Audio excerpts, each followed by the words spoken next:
অনুরোধ জানাচ্ছি, কিন্তু আমাদেরকে এই ব্যাপারটা ভুলে গেলে চলবে না যে দিন শেষে আমাদের সব অনুরোধ সেগুলো হলো আল্লাহর একজন বিনম্র দাস আল্লাহর দিকে ফিরে নিজের সমস্যার সমাধান ভিক্ষা চাচ্ছে। কি সেগুলো? আপনার সমস্যার সমাধান হওয়ার চেয়েও আপনি যে আল্লাহর সাথে যোগাযোগ করছেন, এটাই এখানে সবচেয়ে মূল্যবান বিষয়। এটাই দিন শেষে মূল লক্ষ্য।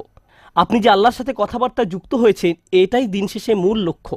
আল্লাহ আপনার সমস্যা তাৎক্ষণিকভাবে সমাধান করে দেবেন কিনা সেটা ভিন্ন বিষয়। আমি এ সম্পর্কে সংক্ষেপে কিছু কথা শেয়ার করতে চাই, পরে মরিয়ম সালামুন আলাইহা নিয়ে কথা বলবো। কখনো কখনো আপনি এমন কিছু সমস্যার মুখোমুখি হন যে মনের মাঝে প্রশ্ন আসে, আমাকে কেন এই সমস্যার মোকাবেলা করতে হবে?